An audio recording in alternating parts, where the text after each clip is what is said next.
오늘은 7월 2일 시편 107편 23절부터 43절까지입니다. 107편부터는 시편을 크게 나누게 되면 106편까지가, 그러니까 90편부터 106편까지가 시편의 제 4권째라고 말해요. 그리고 시편 107편부터 마지막 150편까지를 시편의 마지막 권 5권째라고 얘기를 합니다. 오늘 107편은 5권째의 첫 번째 장이 107편이 되는 거예요. 106편까지는 4권은 어떤 내용이냐면 이스라엘 백성들이 바벨론의 포로로 갔다가 포로 귀환하는 그 장면을 기록한 것입니다. 그리고 마지막 포로 귀환 때 그 마지막 106편의 마지막 절은 무엇으로 끝나냐면 기도로 끝나요. 기도로 끝나고 107편에 넘어오면서 하나님께서 그 기도에 응답하는 내용으로 시작되는 거예요. 어제 살펴본 것도 하나님께서 고통 중에 응답해 주신다는 그 말씀으로 우리에게 은혜를 끼친 것처럼 오늘도 역시 하나님의 응답이 계속 이야기가 되어지고 있습니다. 23절 볼게요. 배들을 바다에 띄우며 큰 물에서 일을 하는 자여, 여호와께서 행하신 일들과 그의 기이한 일들을 깊은 바다에서 보나니 여호와께서 명령하신즉 광풍이 일어나 바다 물결을 일으키는도다. 그들이 하늘로 솟구쳤다가 깊은 곳으로 내려가나니 그 위험 때문에 그들의 영혼이 녹는도다. 그들이 이리저리 구르며 취한 자같이 비틀거리나니 그들의 모든 지각이 혼돈 속에 빠지는도다. 이에 그들이 그들의 고통 때문에 여호와께 부르짖음에 그가 그들의 고통에서 그들을 인도하여 내시고 광풍을 고요하게 하사 물결도 잔잔하게 하신도다. 이번에는 바다에서 뱃일하는 사람들에 대한 이야기를 합니다. 바다에서 뱃일하는 사람들은 하나님께서 주시는 그 기이한 일들을 목도할 수 있다라고 얘기하고 있어요. 어떤 일이 벌어지냐면 풍랑이 일어난다는 거예요. 풍랑이 일어나면 하나님께서 그 풍랑에서 그들을 건져주시는 것들을 경험할 수 있다. 재밌는 건 뭐냐면 25절을 보게 되면 여호와께서 명령하신 즉 광풍이 일어났다. 자, 풍랑에서 건져주시는 분도 하나님인데 그 풍랑을 일으키는 분도 하나님이라는 거예요. 재밌는 장면이에요. 풍랑을 일으키고 풍랑을 걷어들인다는 거예요. 이게 무슨 말이에요? 하나님께서 모든 걸 주관하신다.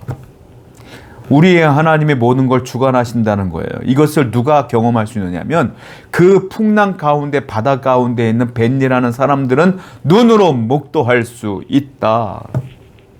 하나님의 일하심은요, 누가 경험하냐면 환난 가운데 있는 사람이 경험하는 거예요. 혹시 여러분들이 풍랑 가운데 환난 가운데 있습니까? 하나님의 은혜를 볼 수 있어요. 기대하시기 바랍니다.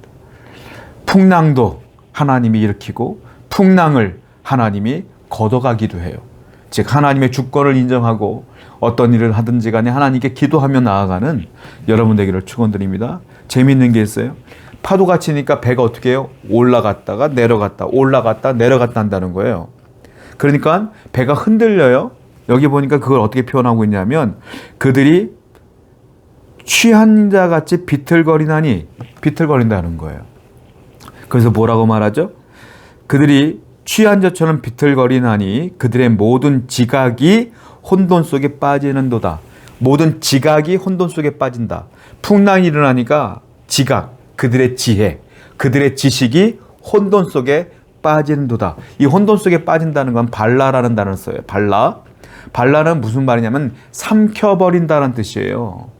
그러니까 이게 무슨 뜻이냐면 그들이 뱃일하면서 쌓아왔던 노하우, 경험, 지혜, 지식들이 다 이 풍랑 때문에 어떻게 된다? 삼켜져 버린다. 그러니까 이게 무슨 말이냐? 풍랑 가운데, 폭풍 가운데는 항해 기술이 필요 없다. 그들의 지혜도 필요 없다. 지각도 필요 없어진다. 오로지 뭐만 남아요? 기도만이 남는다. 이거예요.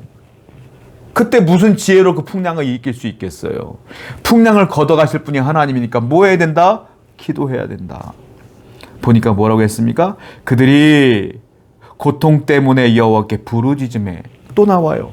고통 때문에 부르짖었다. 성도 여러분들의 어려움들은 하나님의 기적을 볼 수 있는 기회가 되고요. 은혜를 경험할 수 있는 시간이 되는 거예요.